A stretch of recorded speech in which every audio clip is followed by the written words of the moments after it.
더 사랑하라 라는 제목으로 우리가 함께 은혜를 나누고 있습니다. 두 번째 시간입니다. 뉴스를 켜면 많은 사건들이 우리 가운데 쏟아져 나오는 그런 홍수의 시대에 살아가고 있습니다. 이런 뉴스들이 우리들에게 기쁘게 하는 뉴스들이 있는 반면에 우리의 마음을 어렵게 하는, 우리의 무거운 그림자를 드리는 뉴스들이 굉장히 많이 우리 가운데 들려지게 됩니다. 그런데 너무나 오랫동안 이런 정신적인 피로에 쌓이다 보면 우리는 자연스럽게 우리를 자기 보호 기제가 발동을 하고 방어벽을 쌓게 되더라는 것입니다. 그래서 무감각해지기 위해서 마음을 닫는 그런 우리들의 모습을 보게 됩니다. 본능적으로 우리들은 우리의 충격을 최소화하려고 하는 노력이 되는 것입니다. 하지만 이러한 무감각은 단순히 고통을 외면하는 것으로 끝나는 것이 아니라 우리의 마음을 굳어지게 만들고 공감 능력, 이 굉장히 중요한 능력이거든요.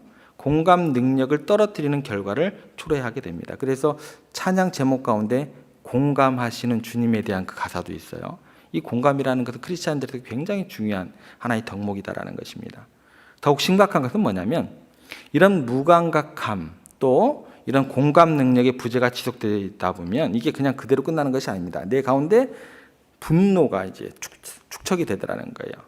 비극을 막지 못한 우리의 무능력함에 대해서 또 책임을 지지 않는 사회에 대해서 그런 단체들에 대해서 무관심한 세상에까지 그 분노를 느끼게 되더라는 것입니다. 그래서 어느 순간 터집니다. 교회가 왜 이러냐, 기업은 왜 이러냐, 학교는 왜 이러냐, 모든 것들에 대한 불신과 또 비난만이 가득한 세상이 되더라는 것입니다. 결과적으로 뭐가 문제가 되냐면 슬픔과 비극이 가득한 날이 갈수록 힘들어지는 이 시대 가운데 오늘의 현실 속에서 우리에게 필요한 건 위로인데, 쉴 곳인데 이렇게 무감각해지고 오히려 분노를 바란다면 사람들이 위로를 얻을 곳이 없다라는 거예요. 하나님의 나라는 어제보다 오늘보다 내일 더 확장되어 가야 되는데 예루살렘과 사마리아와 땅끝까지 이런 증거가 돼야 되는데 교회가 교회되지 못하면 크리스찬이 되지 못하면 어떻게 돼요? 예루살렘, 갈릴리 이렇게 쭈그러드는 거죠. 이게 문제가 된다는 것입니다. 그래서 하나님께서 오늘 우리에게 말씀하시는 건 뭐냐면 사랑하라가 아니에요. 더 사랑하라라고 이야기를 하시는 거예요. 오늘 본문에 나오는 우리에게 희망과 위로를 주는 다윗의 그 사랑을 보면서 우리가 왜 더 사랑해야 되는지 그 이유에 대해서 우리가 생각해 봐야 된다는 것입니다. 더 사랑해야 되는 그 첫 번째 이유가 뭐였냐면 사랑이라는 것이 가장 시급한 일이다라는 거예요. 그 어느 것과도 양보할 수 있는 가장 우선시되는 일이 되어야 되기 때문에 사랑을 더 해야 된다라는 것입니다. 오늘 그 두 번째 이유는 뭐냐면 사랑이라는 것이요 가장 고귀한 가치를 생성하는 것이기 때문에 사랑을 해야 된다라는 거예요. 더 사랑해야 된다는 거예요. 고귀한 가치를 포기하지 않고 그것이 사랑이기 때문에 우리가 해야 된다라는 것입니다. 특별히 어려움 속에서는요. 위기 속에서는 그 사랑의 가치는 더욱더 배가 됩니다. 굉장히 더 값진 것으로 우리들에게 보상을 하게 되더라는 거예요. 지금 다윗의 일행이 사로잡혀간 가족을 구하기 위해서 전심전력을 향해 달려가고 있습니다. 얼마나 급했던지 600명이 달려가고 있다가 200명이 낙오돼 버렸어요. 따라가지는 못해요. 어찌나 빨리 달려가든지 200명을 돌볼 시간이 없습니다. 너희들 거기 있어. 우리가 먼저 갈게 하고 400명이 달려가고 있습니다. 계속해서 달려갑니다. 그 순간 그들이 달려가는 길에서 쓰러져 죽어가고 있는 소년 하나를 발견하게 됩니다. 지금 그들의 머리 가운데는 마음 가운데는 당장에 쫓아가가지고 가족들 구하고자 하는 그 마음만이 가득했습니다. 그런데 길거리에서 죽어가고 있는 그 소년이 그들의 눈에 들어올 리가 없죠. 뭐야? 하고 지나칠만 하죠. 그런데 놀랍게도 다 멈춰버렸습니다. 그리고 아이 한 명을 살리기 위해서 물 주고 떡 주고 시간을 지체하면서 치료를 해주더라는 거예요. 이 소년이 그들의 치료를 받고 이제 정신을 차리게 됩니다. 그리고 다윗이 물어봐요. 너는 누구냐? 라고 물어봤어요. 이때 이 소년이 뭐라고 대답을 할까요? 13절, 14절 한번 가보겠습니다. 이 소년이 나는 이런 사람입니다. 라고 이야기를 합니다. 함께 읽겠습니다.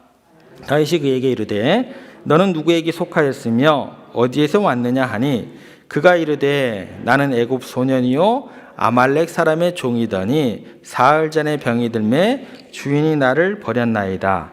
우리가 그렛 사람의 남방과 유다에 속한 지방과 갈렙 남방을 침노하고 시글라를 불산산나이다. 아멘. 1분 1초가 지금 아까운 상황이에요. 그런데 그 아까운 상황 속에서 구해놓고 보니까 그 사람이 어떤 사람이에요? 처음에는 이제 그 신분이 나오죠. 이집트 사람이고 아말렉의 종으로 있었던 저입니다 라고 이야기를 했어요. 여기까지가 이야기가 되고 끝났으면 너무나 좋았을 텐데 이야기가 계속돼요. 계속되는 이야기는 다윗의 마음을 화가 나게 만듭니다. 충분히 그럴 만돼요. 다윗을 경록해 할 만한 이야기가 그 뒤로 쭉 연결이 돼요. 그 소년이 어떤 이야기를 하게 되냐면 내가 조금 전까지 유다를 치고 시글락을 불살랐다고 아주 자랑스럽게 이야기를 하고 있어요. 시글락을 불살랐던 장본이었습니다. 뭐예요? 철천지 원수였어요. 가족을 구하러 가다가 그렇게 귀한 시간 포기하고 생명 하나 귀하다고 살려놨더니 뭐예요? 이런 왼수예요, 왼수. 왼수도 이런 왼수가 없어요.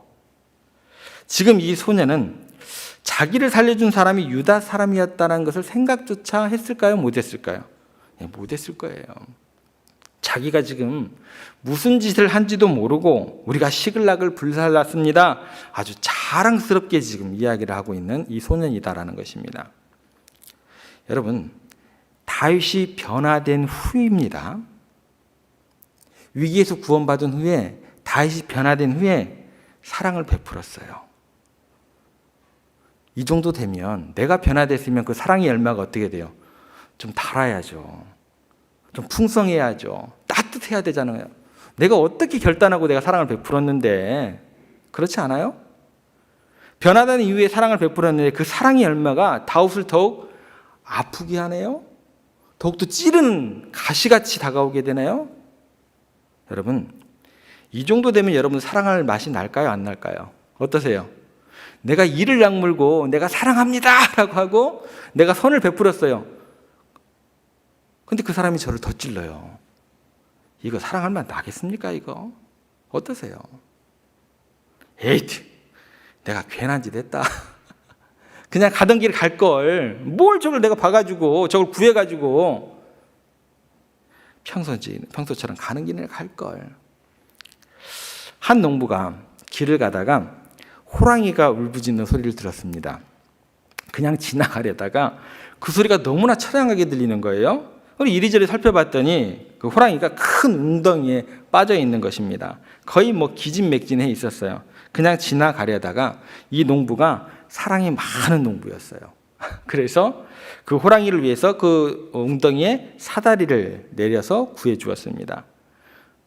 호랑이가 딱 나오자마자 농부는 생각했나 봐요. 자기의 큰 절을 하리라 라고 생각을 했나 봐요. 아니 근데 웬걸요? 딱 나오자마자 호랑이가 하는 말이 내가 며칠 동안 저기 웅덩이에 처박혀 있었더니 배가 고파가지고 내가 너 잡아먹어야겠다 이러는 거예요. 이런 엉터리 같은 상황이 어디 있어요? 세상에 은혜를 원수로 갚다니. 너무나 황당한 농부가 그래 잡아먹히는 건 좋겠다. 그래 그런데 내가 너무 억울하니까 좀 지나가는 어떤 그 사람들에게 재판을 좀 받아보자. 지나가는 노루가 쭉 있었습니다. 노루에게 부탁을 하게 됩니다. 호랑이가 옆에서 호랑이 같은 눈을 쳐다보고 노루를 쳐다봐요. 노루가 제대로 재판을 못하고 도망가 버렸습니다. 사슴이 지나가고 있어요. 붙들렸습니다. 재판 좀 해주십시오. 사슴도 재판을 못하고 도망가 버렸습니다. 이때 토끼가 한 마리가 깡총 걸어오고 있었습니다. 토끼한테 한번 물어보자. 토끼가 양쪽의 어떤 그 설명을 다 들었습니다. 내가 듣고 보니 아직 이해가 안 되는 부분이 있다. 그러니까 현장 검증을 한번 해봐야겠다. 처음 상황이 어땠는지 한번 이야기를 해주세요 라고 얘기했어요. 호랑이가 웅덩이에 있었습니다. 그럼 그때 농부는 어디 있었습니까? 길을 지나가고 있었습니다. 좋아요. 그러면 현장 검증 한번 제대로 한번 해봅시다. 호랑이는 다시 한번 웅덩이에 한번 들어가 보시고 그랬더니 어떻게 돼요? 호랑이가 처음 있었던 웅덩이에 들어갔어요. 그때 농부는 어디 있었다고요? 저는 길을 지나가고 있었습니다. 토끼가 이야기합니다. 그럼 농부는 가던 길을 계속 가시면 되겠네요. 그냥 가세요. 뭔가 얘기가 예, 그대로 지나간 거죠. 다윗이 1분 2초가 아까운 상황에서 하나님의 받은 은혜를 생각하면서 내가 그 사랑 실천해 보겠다고 살려놨어요. 그랬더니 뭐예요? 자기의 동족인 유다 사람을 침노하고 시글락을 불살랐고 아내와 자식들을 사로잡아갔다고 자랑스럽게 이야기를 합니다. 이 말을 들었을 때 다윗과 그 일행들의 허탈감을 한번 생각해 보십시오. 그 악행을 자행했던 가해자를 살려주라고 그 시간을 낭비했던 그 자신들의 모습을 한번 떠올리면서 어떤 마음을 가졌을까 한번 생각해 보시기 바랍니다. 정말 노력해서 사랑을 베풀었는데 사랑이라는 것이요, 이처럼 때때로 우리에게 배신감은 안겨주기도 합니다. 그래요, 사랑이란 게. 여러분, 이런 이야기를 듣고 나면, 그 소년의 이야기를 듣고 나면 다윗이 어떤 조치를 내려야 될까요? 여러분 같으면 어떻게 하겠어요? 당장의 목을 베어버리고 자기들의 갈 길을 달려가야 하는 게 맞습니다. 그런데 다윗은 그렇게 하지 않았습니다. 다윗은 자기가 실천한 사랑을 끝까지 사랑으로 보존을 하게 됩니다. 죽이지 않았어요. 15절 말씀 저희가 한번 읽어보겠습니다. 다윗이 그에게 이르되 내가 나를 그 군대로 인도하겠느냐 하니 그가 이르되 당신이 나를 죽이지도 아니하고 내 주인의 수중에 넘기지도 아니하겠다고 하나님의 이름으로 내게 맹세하소서. 그리하면 내가 당신을 그 군대로 인도하리라 하니라. 그 원수를 살려줍니다. 그리고 오히려 자신의 감정을 다스려요. 그리고 차분하게 그를 대합니다. 그리고 자기가 베풀었던 그 사랑이 증오로 바뀌지 않도록 오히려 친절하게 물어봅니다.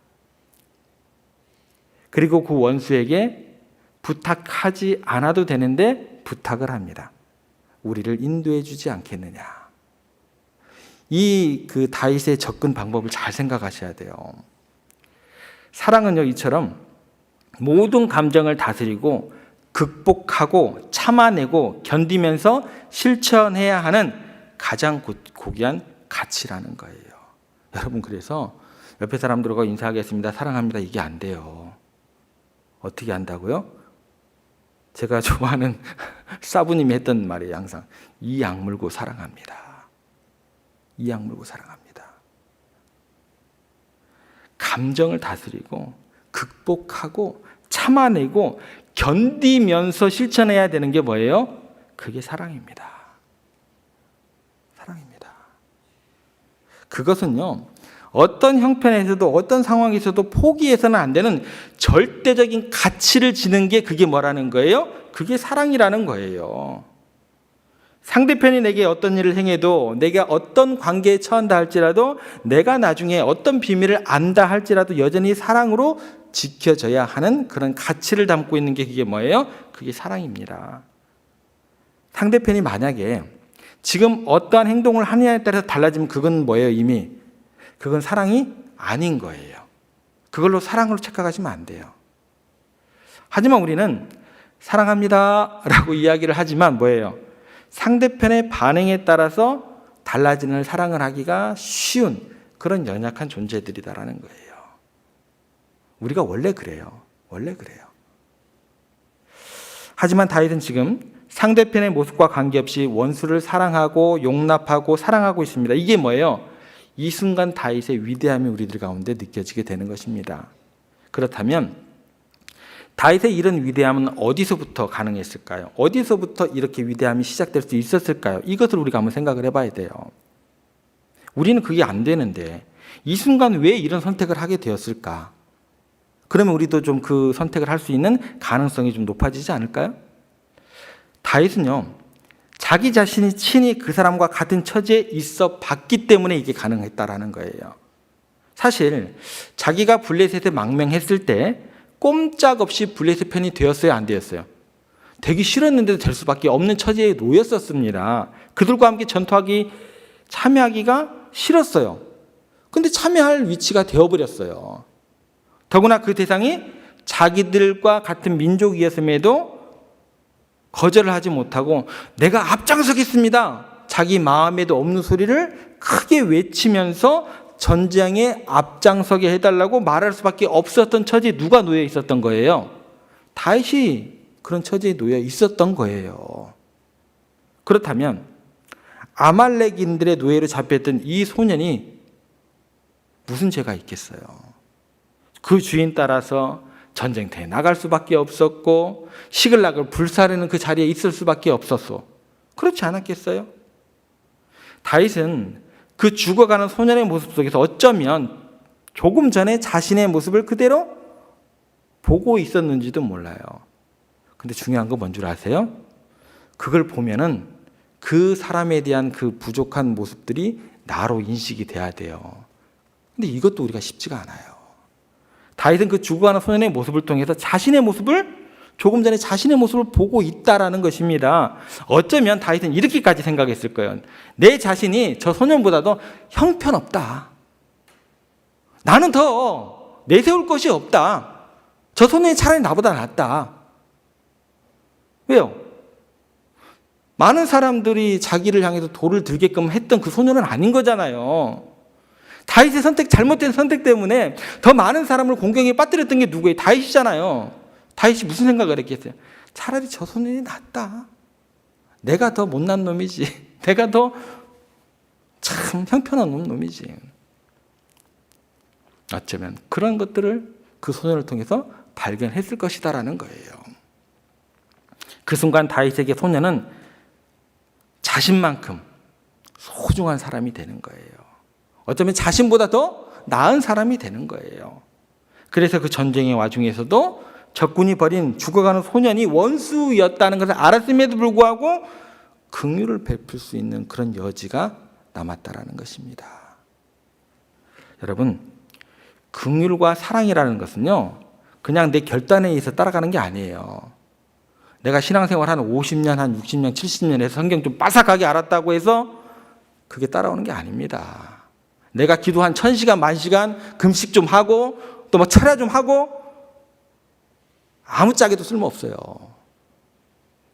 사랑과 긍휼이라는 것은요, 자기와 동일시 않은 마음의 깊이만큼 그게 가능한 거예요. 종의 형체를 취하신 우리 주님의 그 폭만큼 가능한 거예요. 기도 1000시간, 10,000시간 해보세요. 그건 안 되는 거예요. 이렇게 자신을 돌이켜 성찰할 수 있는 능력이 위대함이다라는 거예요. 그래서 다윗은 원수를 사랑으로 용납하다는 겁니다.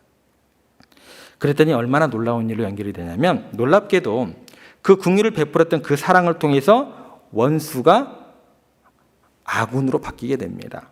그리고 시글났던 불살랐던 그 사람이 자기들의 가족들을 구원하기 위한 하나님의 안내자로 바뀌게 되는 것입니다.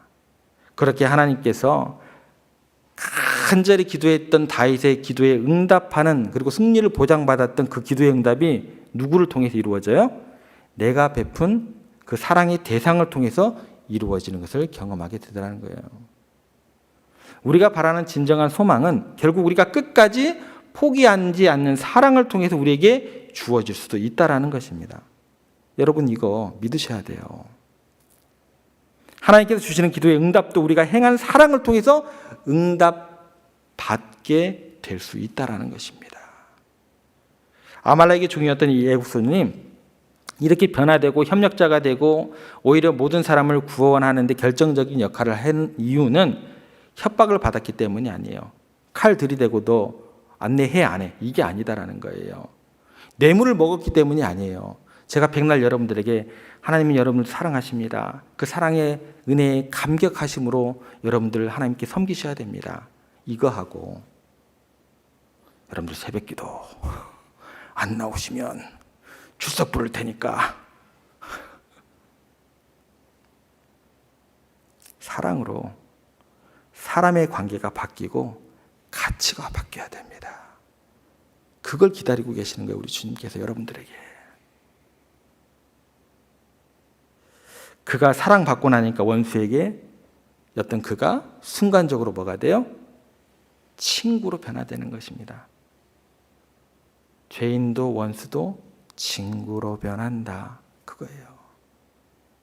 그러므로 사랑은 어떠한 형편에서 가장 고귀한 가치를 창출하는 행위가 되는 것이고 가장 큰 능력이 된다는 것을 믿으시기를 바랍니다. 아무리 위기의 순간이어도 사랑하는 순간 거기에는 길이 생기게 되어 있습니다. 아무리 개인적으로도 민족적으로도 환경적으로도 정치적으로 세계사적으로 어려워도 사랑을 포기하지 않으면 반드시 하나님께서 그 가운데 살 길을 열어주실 줄로 믿습니다.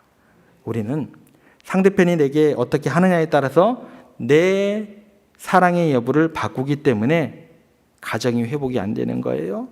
친구가 있는 게는 갈수록 복잡해지는 거예요.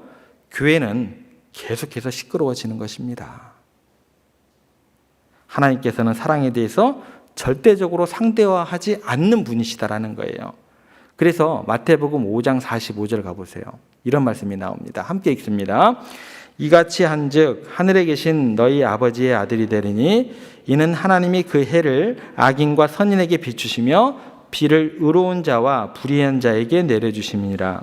우리 하나님은 어떤 하나님이시냐면 악인과 선인에게 똑같이 비를 주시고 햇빛을 비추시는 그런 하나님이시다라는 거예요. 그래서 우리들이 아직 죄 가운데 있을 때, 원수되었을 때, 우리가 아직도 무가치한 사람이었을 때 우리를 위해서 독생자를 희생하시고 끝까지 우리를 사랑하여 구원하시고 하나님의 자녀로 우리의 존재 가치를 바꿔주셨다라는 말씀입니다. 그리고 우리에게 이렇게 말씀을 하십니다. 마태복음 5장 48절입니다. 같이 읽습니다. 그러므로 하늘에 계신 너희 아버지의 온전하심과 같이 너희도 온전하라. 여러분, 이 온전이라는 단어 여러분들에게 어떤 느낌으로 다가오세요? 막 특세하면 막 40일 꼬박 나오면 여러분들은 온전해질 것으로 생각하시죠? 기도 한 10,000시간 막 10만 시간 하면 여러분들은 온전해질 거라고 생각하시죠? 그 온전의 개념이 아닙니다.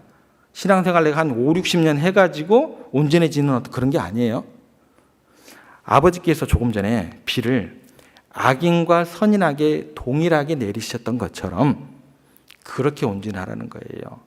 너희도 하나님 아버지처럼 사람에 따라서 그 사람을 대하는 그 사랑을 상대화시키지 말라는 거예요. 원수에게까지 온전한 사랑을 베풀라라는 거예요. 여러분, 하나님이 우리에게 원하시는 수준은 위기의 순간이건 평안할 때건 가장 중요한 가치인 그 사랑을 포기하지 말고 실천하라는 거예요. 그래서 어떻게 되는 거예요? 여러분들 그 사랑에 대해서 100점 맞을 생각 포기하세요. 그거 안 됩니다. 너희 아버지 하나님이 온전하신 같이 그 사랑 포기하지 않으면 괜찮다라는 거예요. 이악 물고 살아가라는 거예요. 이런 시간들을 경험한 다윗은 하나님께서 자신에게 어떤 분이었는지를 나중에 고백하게 됩니다. 그 고백한 그 사는 날 동안 자신을 만나주신 하나님을 있는 그대로 표현을 하는 성경 구절이 있습니다. 하나님의 사랑은 이런 것이다라고 이야기를 해주세요. 시편 145편 8절 9절에 보면 이렇게 기록되어 있습니다. 제가 읽겠습니다.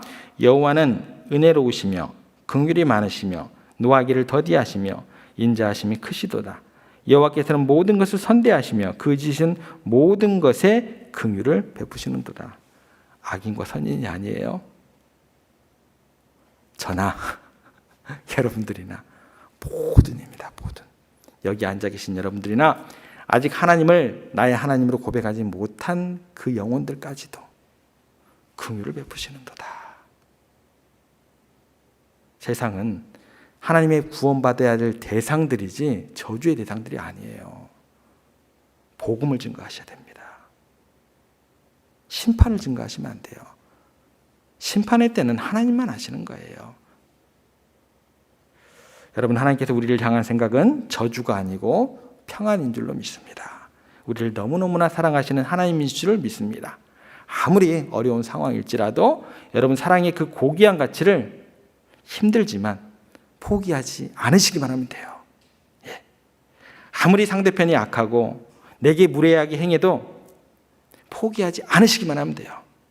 끝까지 힘들지만 괴롭지만 그렇게 내 마음 가운데 1%의 사랑으로 반응할 수 있다고만 한다면 영혼을 구원하고 하나님이 주신 복을 받고 기도가 응답받는 그런 놀라운 은혜 가운데 우리가 거하게 될 줄로 믿습니다.